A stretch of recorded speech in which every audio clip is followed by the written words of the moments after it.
Alors, Claudia, dis-moi, enfin, dis-nous, est-ce que tu peux te présenter pour ceux qui ne te connaissent pas rapidement, s'il te plaît? Donc, je m'appelle Claudia Lema. Je produis et j'anime le podcast NFT Business. Donc, c'est le podcast qui vous parle de tous les business décentralisés sur la blockchain. Et donc, par conséquent, la transformation des métiers, la transformation des business et donc, par conséquent, la transformation de la société. Voilà. Ouais, merci beaucoup. Ça, c'est un elevator pitch hyper bien. Top. Du coup, à la base, toi, tu es dans la publicité et la communication, mais tu as eu plusieurs casquettes, tu as fait plein de choses, et notamment, tu as démarré ta carrière chez Elle. Est-ce que tu peux nous parler un petit peu de ce que tu as fait par le passé? Ouais. Donc moi, j'ai toujours travaillé ou dans la presse ou dans la com. Et quand je dis la presse, c'est que il y a des années, au tout début du web, j'ai été engagée pour développer les packages commerciaux du L.be, donc du site, donc le lancement du site. Donc voilà, j'ai fait ça peu de temps parce que finalement, les groupes de presse à cette époque-là, ils n'avaient pas compris les enjeux du digital et donc ils nous donnaient pas les moyens de travailler. Et moi, quand je peux pas avoir de résultats, ben du coup, je pars en courant. Donc je suis pas restée très longtemps.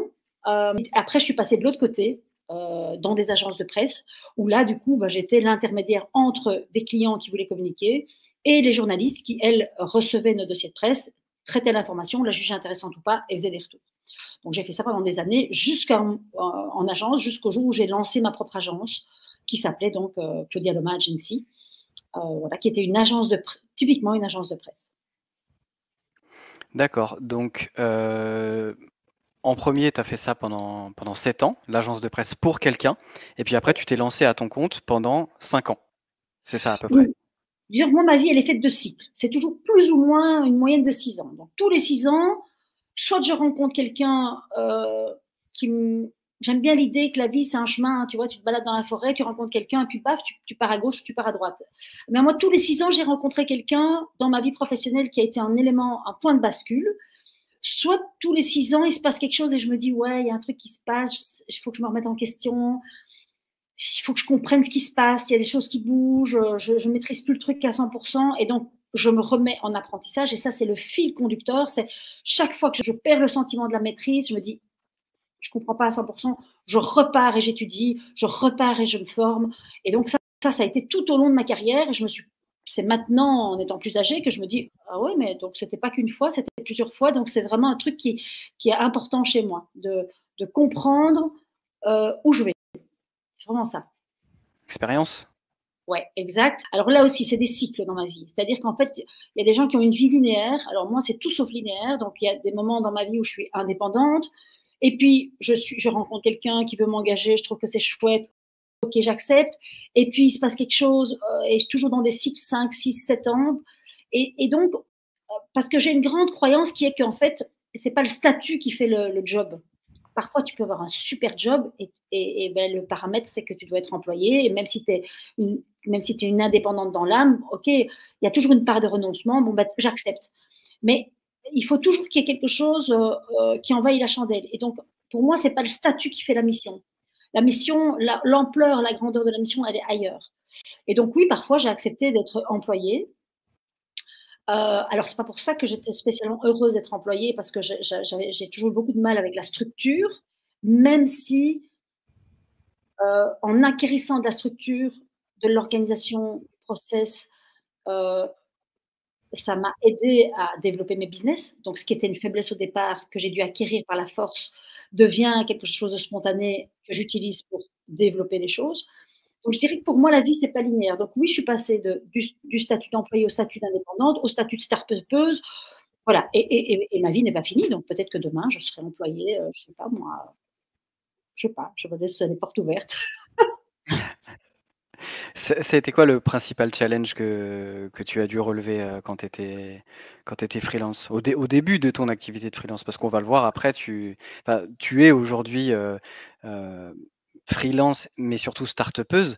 Mais à la base, c'était pas prévu comme ça. Et quel a été le principal challenge justement Oh. dans ton début d'activité de freelance? Mais ce qui a été le challenge, euh, les fois où j'ai dû me lancer comme indépendante, start-upeuse, enfin oui, entrepreneuse, et aujourd'hui, c'est les mêmes éléments, c'est la peur. C'est quand tu es start-upeuse, tu commences sur le coin d'une table, tu n'as pas de vision, tu n'as pas forcément de stratégie, tu n'as pas forcément les moyens de scaler ton truc, donc tu fais tout seul au départ, et puis tu te rends compte que tout seul, tu n'es pas efficace partout, donc il faut engager, il faut sélectionner des freelances, il faut déléguer, tu te rends compte que tu n'es pas bon à déléguer, et donc en fait, c'est tout le temps cette peur. Et alors cette peur, il y a deux choses, il y a la peur qui te freine, et ça, malheureusement, je ne sais pas comment on dépasse ça. Moi, j'ai toujours eu une peur qui m'a fait avancer, mais avancer la peur au vent, de dire putain, mais si je me plante, qu'est-ce que je vais faire, quoi. Comme là, je me dis, attends, 53 ans, je lance une start-up, quoi. Enfin, c'est le monde à l'envers, j'ai pas fait de levée de fonds, je change de pays, j'arrive dans un pays où je connais personne, alors que moi, à Bruxelles, je sors dans la rue, tout le monde me connaît. Donc, je redémarre tout à zéro à 53 ans, mais à 53 ans, je devrais commencer à faire des crêpes et planter des tulipes, quoi. Non, et tu vois, et donc, mais c'est cette peur qui en fait, c'est pas que tu es inconscient, parce que quand tu as peur, tu n'es pas inconscient, tu es justement très conscient du risque et du danger, mais c'est cette peur qui est le moteur. Et en fait, c'est chaque fois le même sentiment, c'est le ventre noué en te disant, mais si je me plante, qu'est-ce qui va se passer, quoi, cata, quoi, tu vois. Et puis en général, comme c'est un bon moteur, tu ne te plantes pas, quoi. Donc, Oui, mais comme tu disais, après ça peut être un bon moteur ou un mauvais moteur. Il y a des gens qui tétanisent. La peur, oui, ou qui répondent par, le rejet. Voilà, c'est bien quand la peur est un véritable moteur. D'ailleurs, tu as lancé un accélérateur de projet. Est-ce que c'est quelque chose que tu essayais de transmettre, aux femmes que tu as accompagnées? Le fait d'avoir la peur comme moteur, ou justement de pas avoir peur ouais, et de alors se ça, lancer? ouais, tout à fait. Donc ça, c'était quand j'étais directrice générale du L Belgique et du Marie-Claire Belgique. En fait, quand tu as des postes comme ça, tu es très sollicité, les lectrices t'écrivent, elles ont l'impression qu'il y a de la proximité, elles se disent, ah mais non, mais elle va me comprendre, quoi. Donc elles t'écrivent. J'avoue, j'avais pas le temps de répondre à tout le monde, mais à un moment donné, je me suis posée, je me suis dit, tiens, quel est le fil conducteur? Et il y avait vraiment beaucoup de femmes qui m'écrivaient en me disant, bon, moi j'ai lancé mon business et en fait, j'y arrive pas, c'est trop difficile de se positionner sur Google, c'est trop difficile de se positionner sur YouTube, c'est trop difficile de faire de l'e-commerce, comment je génère du trafic, et en fait, moi j'ai mis toutes mes économies, et j'ai peur. Et donc, j'étais confrontée à des femmes, et j'avoue, j'ai fait une projection sur elles, je sentais leur peur, je suis quelqu'un de très empathique, donc je sentais leur panique, et surtout leur sentiment d'être face à Goliath, quoi. Tu vois, tu as Google en face de toi, et toi, tu as des trucs à vendre, et tu es tout petit, et tu te dis, mais comment je fais face à ce monstre, quoi. En fait, il n'y a que de la place pour Coca-Cola et Nike. Et moi, je ne suis pas de Coca-Cola et Nike. Et en fait, je sentais la peur de ces indépendantes, de ces start-upeuses. Et comme on faisait pas mal de choses avec Google, un jour, j'ai discuté avec eux, je leur dis, mais enfin, bon, ok, vous êtes soi-disant altruiste, vous voulez aider les gens, ok, la parité, on engage des femmes, on engage des handicapés, la diversité, ok, c'est super. Mais dans la vraie vie, vous faites quoi, en fait? Et donc, je leur expliquais. Je dis, voilà, moi, je suis contactée tous les jours par des femmes comme ça. Qu'est-ce que je leur dis? Enfin, je ne sais pas quoi répondre, parce que moi, je n'ai pas la réponse. Et donc, en brainstormant, on a dit, mais tiens, au fond, le L Belgique et Google, on ferait bien comme un incubateur, mais provisoire, enfin momentané, éphémère, 3 mois, je crois que c'était 3 mois, et on va faire une sélection de projets. Et donc, sur le L, on a commencé à faire du contenu en disant, bon voilà, vous êtes entrepreneuse, vous avez du mal, on a dû fermer les inscriptions, et on a monté cet incubateur, donc où les jeunes entrepreneuses venaient et apprenaient à c'est quoi le SEO, c'est quoi le marketing digital, c'est quoi le marketing d'influence, c'est quoi faire des campagnes ads, comment sur Google, comment acheter des mots-clés. Et donc, c'était comment je regarde d'où vient mon trafic avec un Google Analytics. Et donc, elle ressortait de là. Alors, évidemment, elle ne savait pas faire en 3 mois parce que c'est immense, mais elle ressortait en tout cas avec de la connaissance. Moi, j'aime bien l'idée de donner du jus de cerveau. Et donc, elle repartait de là avec des bagages. Alors, il y en avait plein qui, en sortant de là, disaient, mais moi, je ne peux pas y arriver, c'est trop gros pour moi, quoi. Je ne vais pas y arriver. Je n'ai pas l'énergie, je n'ai pas l'argent. Et à côté de ça, on avait plein de bonnes femmes qui disaient, maintenant, j'ai compris, j'y vais. Allez, je vais tout défoncer. Et c'était chouette. Et elles faisaient des levées de fonds, et voilà. Et donc, c'était super. Et moi, j'aime bien me sentir utile. Et quand on a eu fini ça, je me suis dit, waouh, vraiment, vraiment, je me sens utile, quoi. Donc, c'était très, très chouette. Donc, je dois juste vous interrompre parce qu'on est en live, donc c'est la vraie vie. Sandrine, je n'ai pas occupé de toi. Hein. Bon, elle est partie.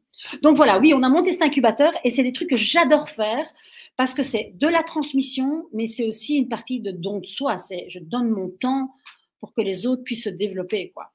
Donc oui, en fait, à travers ces femmes, c'est un peu moi que je soignais, quoi. Mmh. On va revenir sur la partie don de soi parce que je sais que tu fais aussi, d'autres choses à côté. Juste petite parenthèse sur cette, partie, elle, parce qu'il y a eu un retour chez elle, avec une équipe de 40 personnes. Comment on fait cette transition et comment est-ce que toi tu l'as gérée? Et puis un petit peu ton retour d'expérience sur cette façade de ta vie professionnelle, enfin cette partie de ta vie professionnelle? Mais ça s'est pas fait sans. En fait, c'est très sexy sur papier, mais ça s'est fait pas du tout sans heurts. C'est-à-dire que moi, j'étais attachée de presse. J'envoyais des dossiers de presse aux journalistes toute la journée. Donc, la dernière année de mon agent, je me suis posé beaucoup de questions parce qu'avec les réseaux sociaux, je me rendais compte qu'en fait, mes clients n'avaient plus besoin de moi. Ils pouvaient passer en direct sur les réseaux et toucher leurs clients en direct. Et donc là, je me suis dit, bon, il se passe un truc. À moyen terme, mon métier d'attaché de presse, il va sauter. Et donc, de nouveau, je me suis remise dans un process où je perds le contrôle, donc je dois comprendre. Et donc, je suis repartie en formation, où là, j'ai fait une immersion vraiment pendant 2 ans. Donc, je travaillais le lundi, mardi, mercredi, jeudi, et tous les vendredis et les samedis pendant 2 ans, je me suis formée. Et donc, je me suis formée au SEO, au SEA, Google Analytics, à tout ce qui fait une bonne campagne digital marketing. Je ne savais pas comment j'allais convertir, je ne savais pas ce que j'allais en faire, mais je savais que je devais le faire. C'est un peu comme aujourd'hui avec la blockchain. Je ne savais pas pourquoi je prenais des cours de blockchain, mais je savais que je devais y aller. Et donc, il y a ce côté très instinctif. Et en fait, il se fait que j'ai été confrontée un jour à la rédactrice chef du L, voilà, qui était quelqu'un de très intelligent, mais un peu arrogant, parce que déconnecté de la réalité, beaucoup de privilèges, etc. Et qui un jour m'a demandé, mais qu'est-ce que tu fais en fait? Et donc, j'ai expliqué ce que je faisais. Et là, tout d'un coup, en Belgique, on dit le franc est tombé, donc l'euro est tombé. Elle a compris que son métier allait être impacté, donc elle m'a demandé de lui expliquer. Et puis, je me suis retrouvée à la rédaction, mais moi, je les connaissais, j'avais déjà travaillé pour eux, je les fréquentais depuis des années. Et puis, du jour au lendemain, j'ai eu une proposition qui était incroyable, c'est que le boss m'a dit, mais écoute, moi, j'ai besoin d'une directrice générale, il faut passer du print au digital. Qui mieux que toi connaît la presse? Qui mieux que toi connaît le digital? Qui mieux que toi connaît les gens dans ma rédaction? Tu sais exactement qui fait quoi, qui bosse pas. Forcément, je les fréquentais de l'autre côté. Et donc, du jour au lendemain, j'ai été, enfin, pas du jour au lendemain, j'exagère, ça a pris 2-3 mois, le temps que j'arrête mon agence, que je négocie avec mon boss, qui reprenne les 3 filles qui travaillent avec moi. Et j'ai été propulsée du jour au lendemain, directrice générale d'un groupe de presse.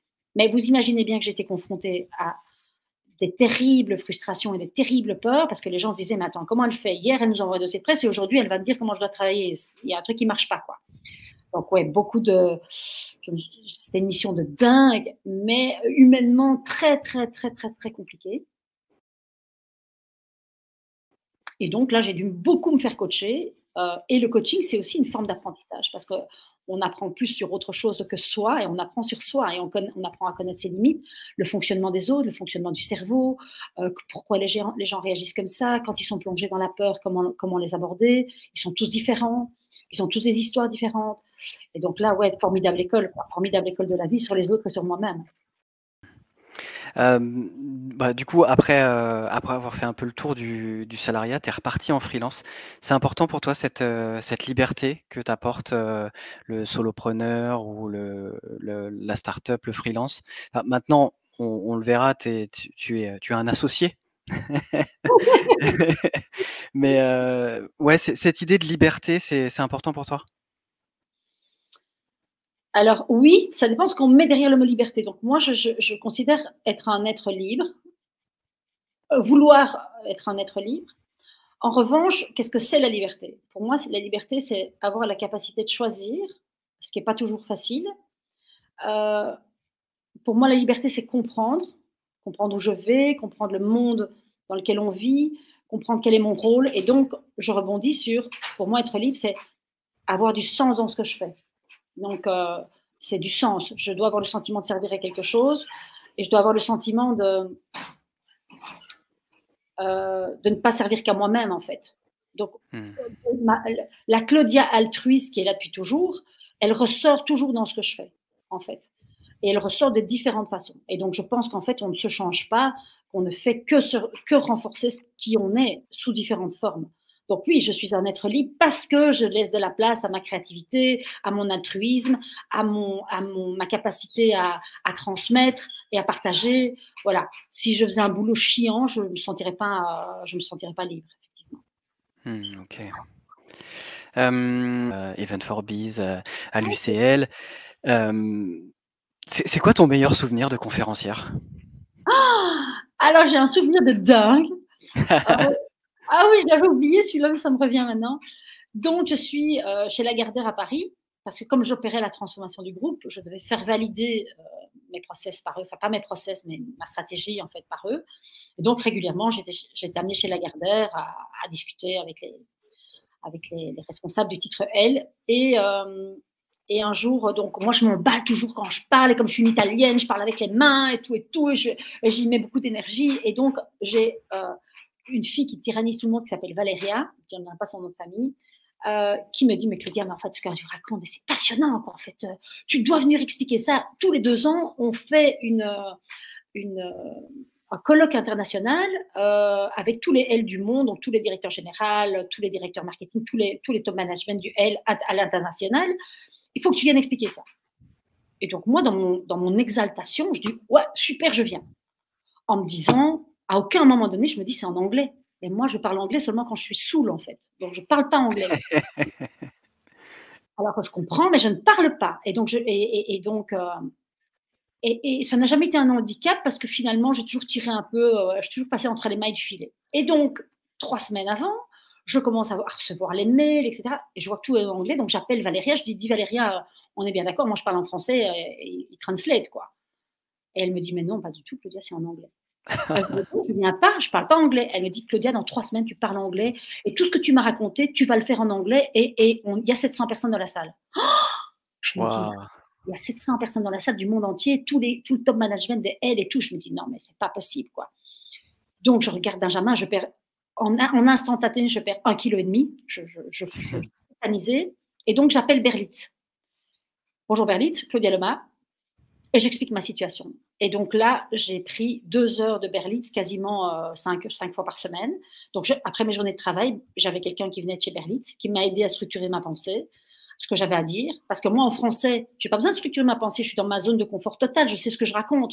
Mais dès que je dois penser dans une autre langue, j'ai plus de structure parce que mon focus, il n'est pas sur ma structure, il est sur mes mots, je cherche mes mots.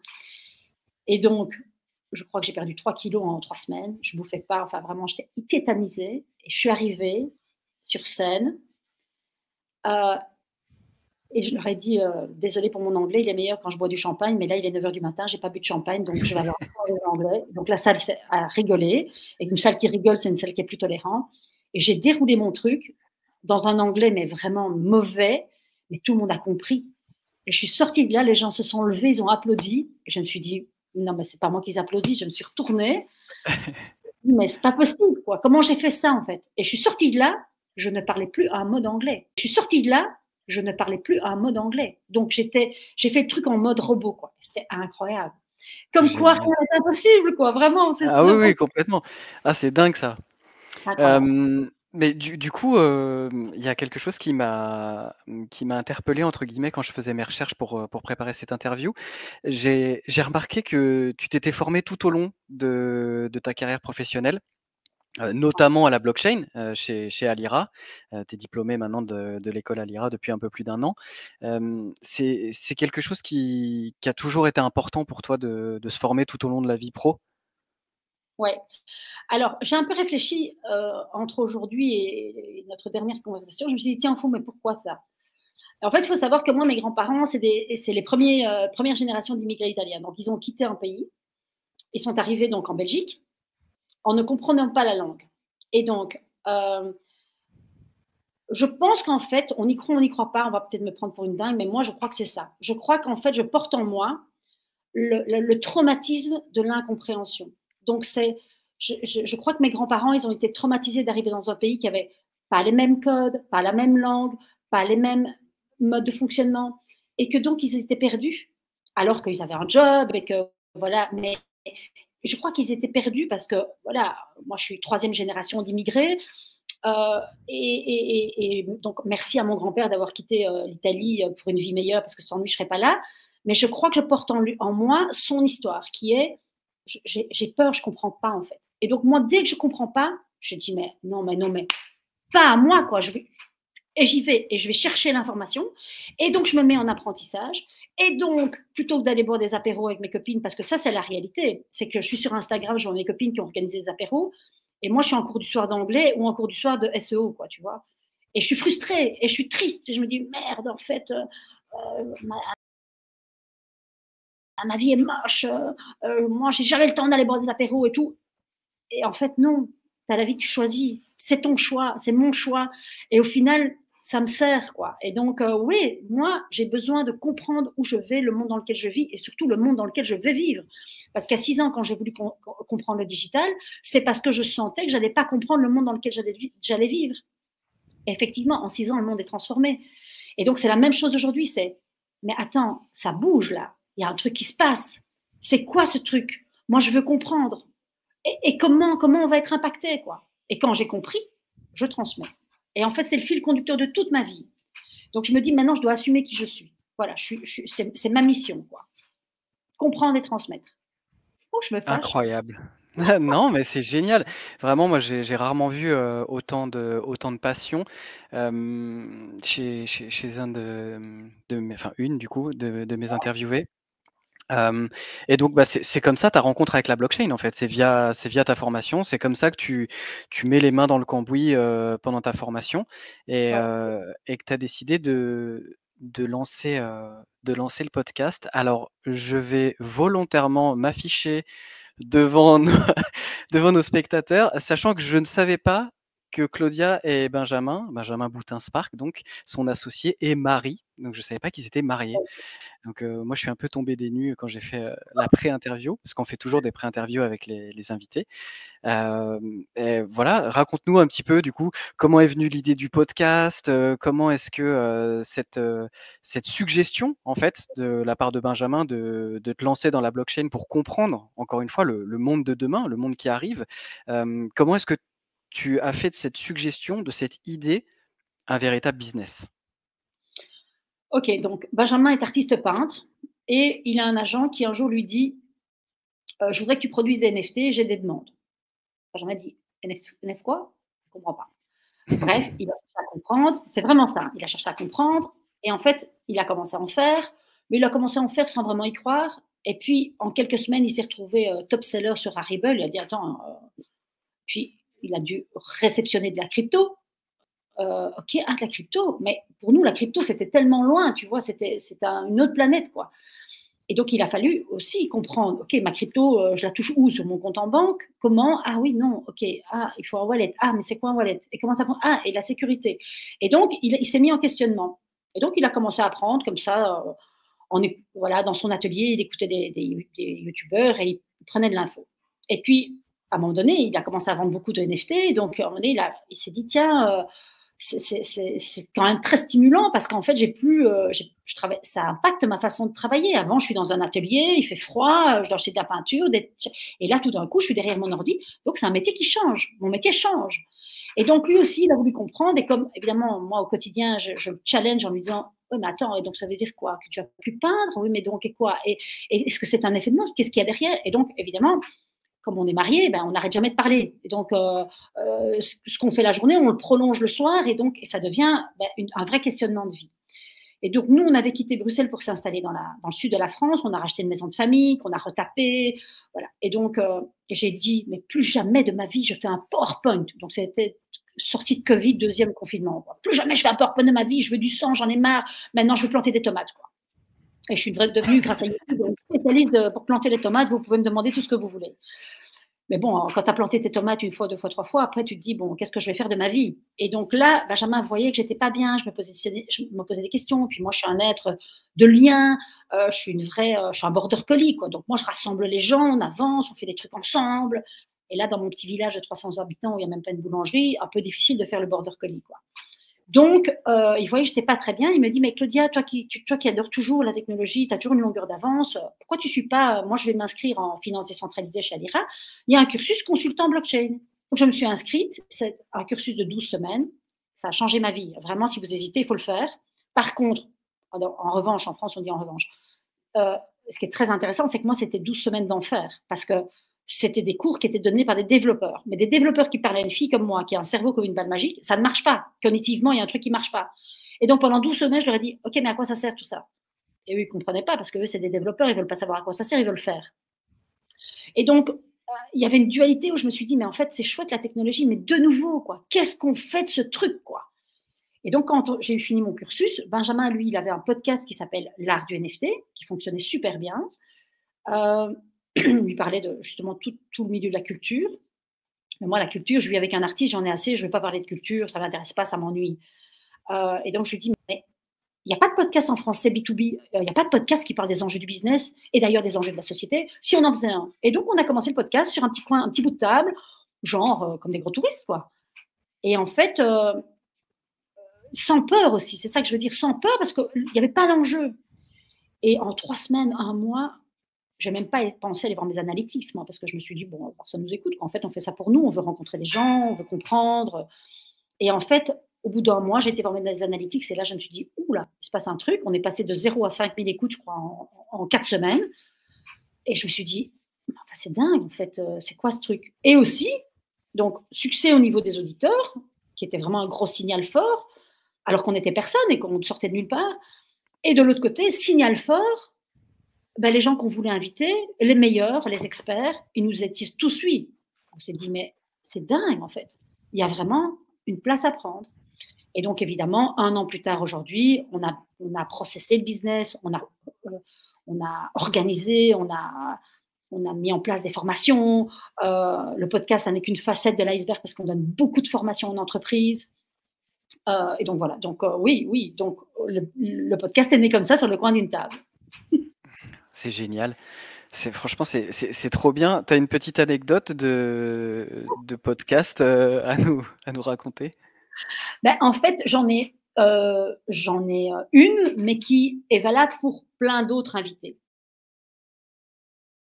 Au début du podcast, et de nouveau, sur le coin de notre table, je dis à Benjamin, je dis, bon, franchement, il faudrait qu'on invite Asher, quoi. Et là, Benjamin me regarde, il me fait, ouais, c'est ça. Genre, cause toujours, quoi.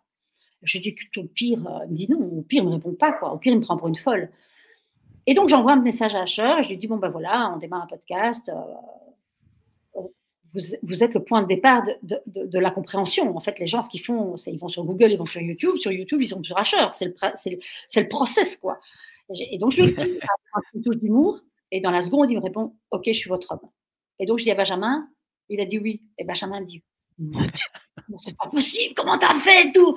Et je dis, je sais pas, il n'y avait même pas une photo de moi, rien. Il a même pas pu être biaisé par. J'ai même pas envoyé mon profil LinkedIn, il sait pas qui je suis, quoi. Mais je l'avais écrit un chouette petit texte, quoi. Et ça a été la même chose pour tout. Par exemple, Sébastien Gouspillou, franchement, j'adore ce mec. Je l'adore vraiment. Et quand je l'ai invité, je me suis dit, mais il va m'insulter en fait. Il va me dire, mais pour qui est-ce que tu te prends? Parce qu'il est tellement, il a tellement pas sa langue en poche, il est tellement pas politiquement correct. C'est un baroudeur, c'est vraiment. Et lui, il m'a dit, mais même chose quoi. Claudia, je suis ton homme. Je me suis dit, bah, waouh, j'ai plein d'hommes en fait, j'ai plein d'hommes dans ma vie. C'est fantastique. Et c'était toujours des moments mais extrêmement hors du temps. Chaque fois, avec Asher, on a fait un enregistrement, mais c'était dingue. À un moment donné, il s'est emballé. Donc, on est tous les deux un peu des excités. Donc, il s'est emballé. Il a commencé à parler de ses valeurs. Et il y a eu un blanc sur le podcast à un moment donné, tellement on était tous les trois suspendus à ce qu'il venait de dire. Et en fait, on n'a pas coupé. Et on a eu plein de retours des gens qui nous disaient, mais c'est dingue, ce moment-là, on était avec vous, quoi. On était vraiment suspendus avec vous. Donc, c'est génial parce que c'est des grands moments d'humanité, quoi. Voilà. Eh ben, tu sais quoi? C'est vraiment ce genre de moments, ce genre d'anecdotes, qui font qu'on fait les Huge Live. Juste, je fais un tout petit aparté. J'ai eu quelques retours de gens qui me disaient: «Oui, mais vous parlez pas assez du business des interviewés». Mais moi, j'aime les humains derrière les profils LinkedIn, tu vois? Et j'aime là voir Claudia en tant que Claudia et pas forcément, start-upeuse ou freelanceuse ou salariée ou peu importe l'image qu'on s'est faite, mais de l'être humain. Et ça, c'est important. Je pense que l'authenticité dans les interviews, c'est ce qui fonctionne le mieux, c'est ce qu'il y a de magique en fait.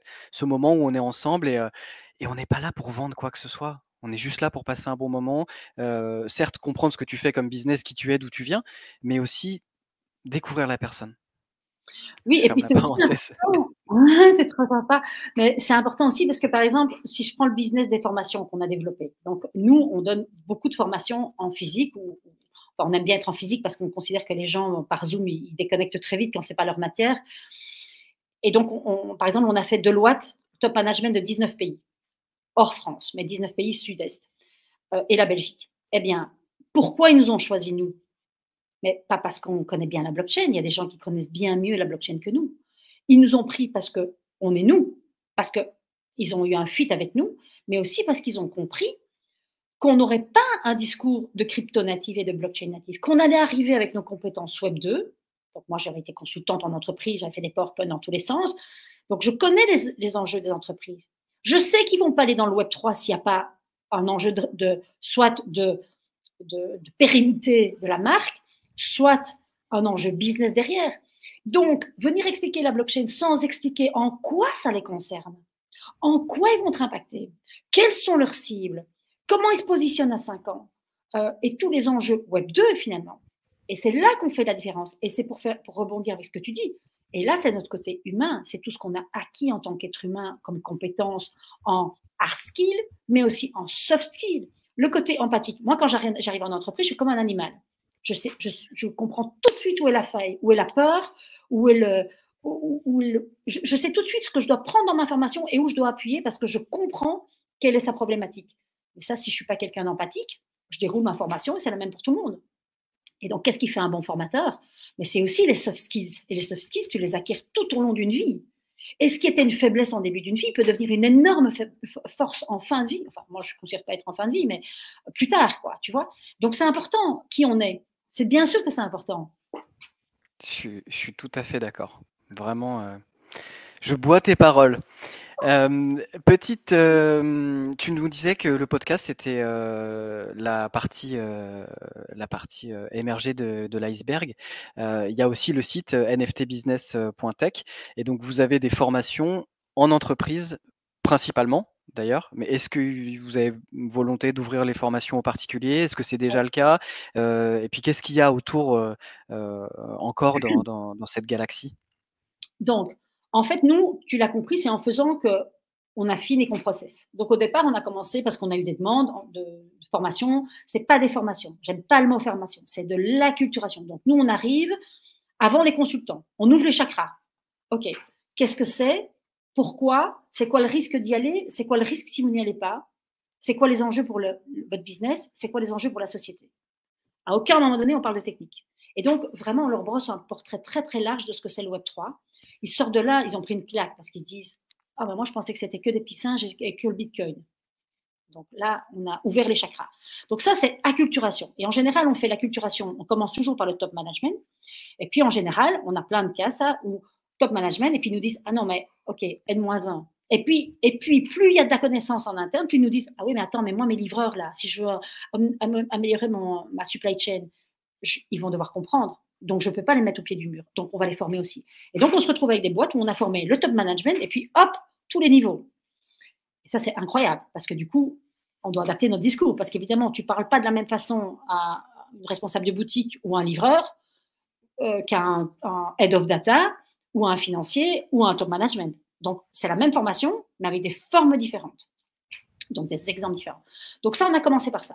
Et puis, en faisant ça, on s'est rendu compte qu'en fait, il y a des gens qui nous appelaient. Donc, ils sortent de leur casquette B2B, ils rentrent chez eux, ils sont B2C, ils nous appellent et disent dites, on a compris. En fait, nous, notre épargne, elle fond comme un glaçon au soleil. Je pense que je vais investir un peu en crypto, je vais essayer, mais moi, je ne sais pas le faire tout seul. Est-ce que vous pouvez m'aider? Et donc là, on s'est dit, mais attends, on a une demande, 2 demandes, 3 demandes, 5 demandes, 5 en demande.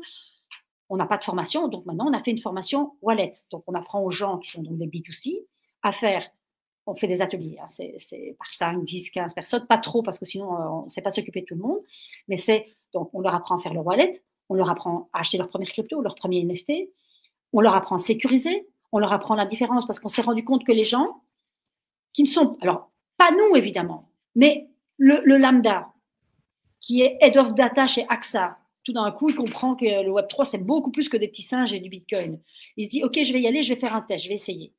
Donc, on leur apprend le DCA, on leur apprend Bistax, l'économie à l'arrondi, tu vois, tu achètes ton pain à 1,80 € et les 20 cents partent sur un compte en Bitcoin.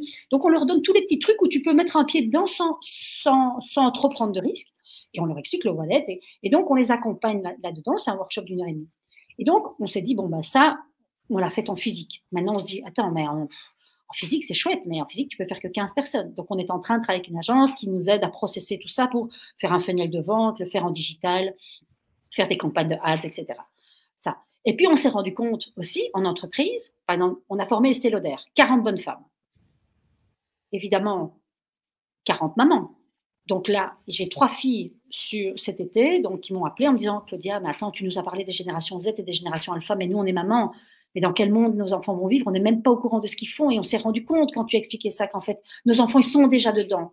Est-ce que tu peux venir? Et donc, cet été, par exemple, j'ai fait 3. Donc, je leur dis, parce que c'est quand même un budget, donc je leur dis, faites un apéro où il y a 15 filles et moi, je viens. Et donc, pendant 1 heure et demie, je leur explique les enjeux du Web3 sur les enfants, les métaverses, les métiers d'avenir, etc. Et là, c'est des mamans. Et donc, je les chope en entreprise et je me retrouve chez elles dans leur salon avec 15 copines à leur expliquer.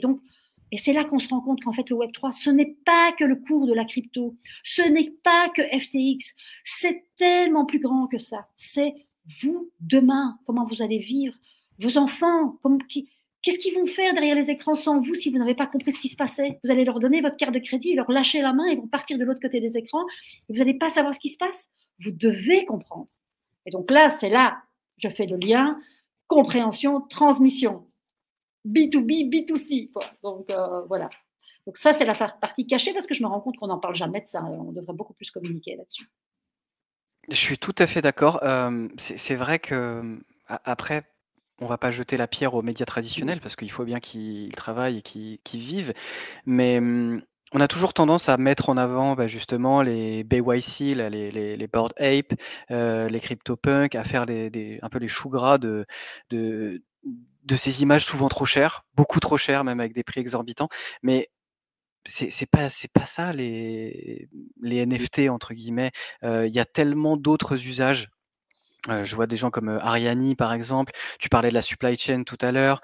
Il y a beaucoup d'usages à comment dire? À tirer, beaucoup Oui. d'enseignements à tirer de la technologie NFT et vraiment je trouve que c'est un travail formidable que tu fais parce que c'est très important de faire comprendre à ces mamans que leurs enfants vont être dedans ou ils sont déjà.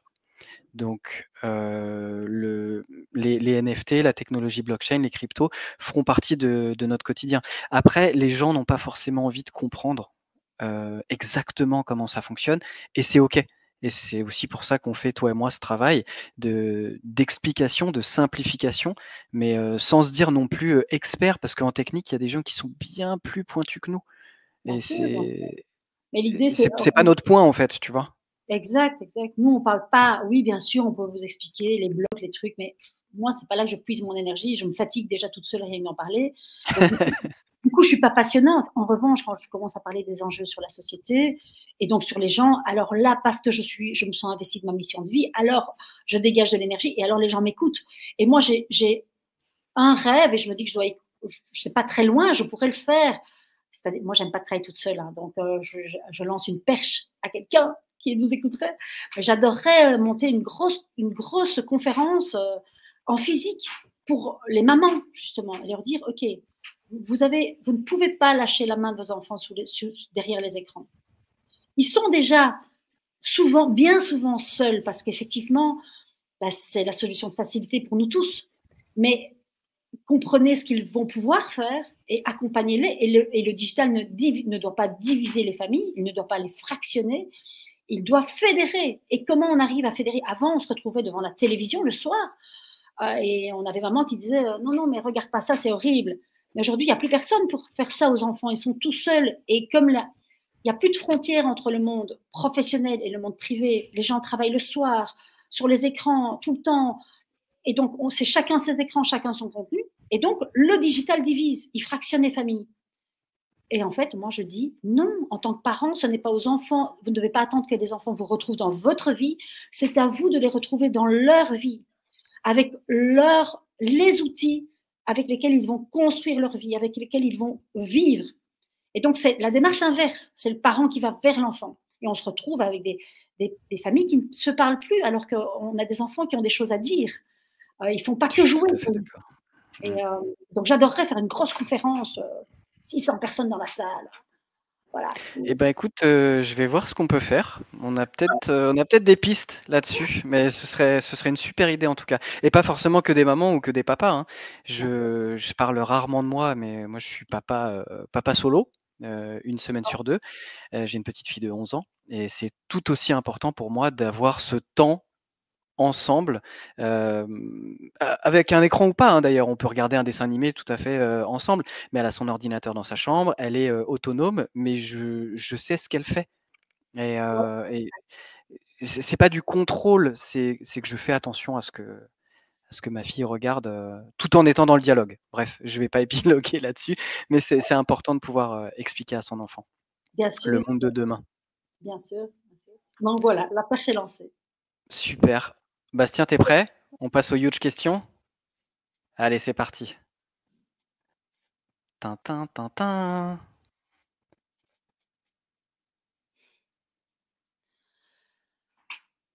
Alors, sans hésiter, café cappuccino avec du lait d'avoine. Oh, trop bon. Magnifique. Je dirais que ça dépend de la mission. Il n'y a pas de règle. Les 2, en fait, moi je suis le trait d'union entre les 2. C'est pas une fracture entre les 2, c'est le 3 à la suite du 2 avec un trait d'union, un fil conducteur. Mmh. Ni l'un ni l'autre.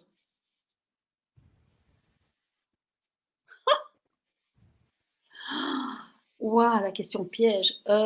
Ni l'un ni l'autre. Je suis une européenne, je me pose là où je suis bien, voilà.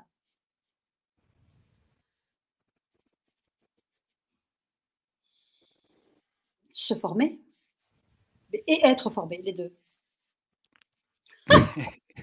C'est horrible de réfléchir tout de Il y suite. a il y a il y a un petit côté suisse en toi, tu vois? Assez neutre. Je veux tout.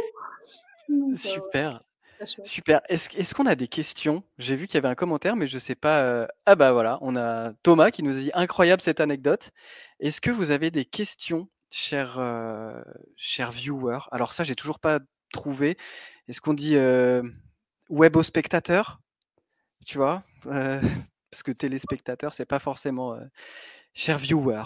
Voilà, si vous avez des questions, c'est maintenant et puis, bah, sinon on peut continuer à discuter un petit peu comme ça, le temps arrive, au moins autant que le bon moment qu'on a passé hier.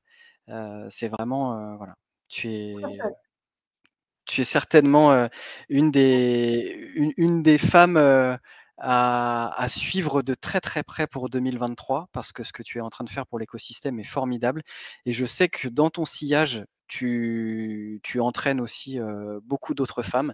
C'est un petit spoil pour les prochaines interviews, mais Ouais. ouais, c'est vraiment super ce que tu fais. Oui, c'est vrai et c'est ce que je disais, il y a plein de femmes, moi je suis dans un groupe WhatsApp avec une trentaine de femmes dans la blockchain et je pense qu'il faut leur donner la parole parce qu'il y a des vraies inégalités, dans le sens où, parce que tu es une femme, on te demande de travailler gratuitement. Bon, on trouve ça normal, tu as que ça à faire. Alors moi évidemment, on me demande pas parce qu'ils se disent: «Oh, si elle balance sur son podcast, je vais pas lui demander ça». Mais c'est une vraie réalité, pour les autres en tout cas et on te demande de travailler, forcément moins bien payé qu'un homme, et voire à compétences égales, on engage l'homme. Et ça, c'est une vraie réalité et donc je trouve que c'est encore pire dans le Web 3 que dans le Web 2 et donc quelle est notre responsabilité sociale à tous? Parce que ce qu'on fait là, c'est construire un monde, un nouveau monde. C'est construire, comment on va vivre demain et dans le monde dans lequel on va vivre demain, il y a des femmes et donc c'est à un moment donné, comment on change, on change les automatismes. On se dit: «Bah oui, finalement, c'est pas parce qu'une femme qu'elle est moins compétente» ou il est prouvé. Alors, qui dit diversité en entreprise dit créativité, dit rentabilité. Alors oui, on a un cerveau qui est fait autrement, on pense autrement, mais c'est une valeur ajoutée. C'est pas un handicap en entreprise. En tout cas, moi, j'ai aucune entreprise qui m'a engagée, qui m'a dit votre créativité est un handicap. C'était plutôt une force. Et votre capacité à faire plein de choses. Les femmes, elles ont la capacité de faire plein de choses en même temps. Donc voilà, donc c'est comment on fait de l'association de compétences à travers la diversité. L'inclusion et tout ça, c'est des mots, je déteste, c'est des mots un peu à la mode, surtout après ma carrière au L, je déteste ces mots-là. Mais c'est une réalité. Il faut être inclusif, il faut de l'inclusion dans tout ce qu'on fait. Et d'ailleurs, sur mon podcast, j'ai honte parce que j'ai pas assez de femmes. Donc, je suis la première à devoir être flagellée, quoi. Bah, c'est aussi la réflexion qu'on s'est faite avec Bastien et Hugues, c'est que sur nos réseaux, à peu près 20 000 personnes en tout, newsletters, réseaux sociaux confondus, on a suivant les réseaux, entre 75 et 93% de lecteurs hommes entre 18 et 45 ans. Donc effectivement, il y a beaucoup, beaucoup, beaucoup d'hommes. Ça ferait du bien d'avoir plus de femmes. Donc voilà, l'appel est lancé. Ouais, exact. L'appel est lancé. Mais je sais que grâce à toi, on va avoir des super invités. Ouais, exact. Je te ferai une introduction dans le groupe WhatsApp. Avec plaisir. Bastien, tu nous fais un petit coucou? Reviens! Yes. Yeah. Le parcours de Claudia, il est incroyable ton parcours, Claudia. Et quand tu dis que le podcast, c'est la partie qui est hors de l'eau, c'est un peu pareil, nous, à la newsletter, finalement, notre newsletter, c'est ce que les gens voient, c'est ce qu'on renvoie, mais derrière, il y a tellement plus et on travaille tellement plus pour développer notre écosystème que je me reconnais vraiment, et je pense qu'Antoine se reconnaît aussi dans ton parcours. Et quand tu dis que justement, toi, tu as toujours fait en sorte de évoluer et d'être toujours en accord avec ton temps, essayer de capter les nouvelles technologies et tout. C'est exactement nous ce qu'on essaye de faire. Et moi, je me suis lancé dans la blockchain il n'y a pas très très longtemps. Et c'est aussi ce que je me suis dit. Je me suis dit, il faut essayer d'aller chercher des opportunités, essayer d'aller comprendre, enfin, pas essayer de comprendre dans le monde dans lequel on vit et surtout dans le monde dans lequel on va vivre plus tard. Et c'est ça qui est important pour bien se développer. Je crois que c'était Edouard Baird, je crois, qui disait ça, qu'on ne nous apprenait pas à l'école à vivre avec le moment futur, quoi. On nous apprend à vivre à un instant T, mais le problème, c'est que ça évolue. Et ton parcours, c'est exactement ça. Tu as appris année après année à évoluer, à t'intéresser à la blockchain, au NFT. Et franchement, c'est hyper intéressant. Et je trouve ça, ouais, c'est hyper cool. Il faut avoir beaucoup de force, je pense, pour faire ça. Donc, ouais, je suis assez admiratif. C'est un super parcours. Merci. Je crois qu'on entend ton chien derrière, c'est pour ça que tu mutes le micro. Non, il n'y a pas de souci. Non, mais du coup, je la voyais muter le micro en me disant mince, c'est le chien qui aboie. Bah écoute, c'était un plaisir en tout cas. Ouais, franchement, trop cool. Merci beaucoup pour ce vous, très beau live. Vraiment. Merci beaucoup. Et puis à très vite pour la suite. Oh bah c'était un plaisir de t'avoir. Ouais, vraiment top. Merci. Allez, j'envoie la petite bannière. Pardon, excuse-moi, je t'ai coupé. Non, je dis au revoir. Ok, ben merci beaucoup à toi. J'envoie la petite bannière, j'envoie le générique. Et puis c'est parti, à la semaine prochaine. Allez, ciao. Merci beaucoup Claudia, bye bye. Bye bye. Ciao Claudia, ciao.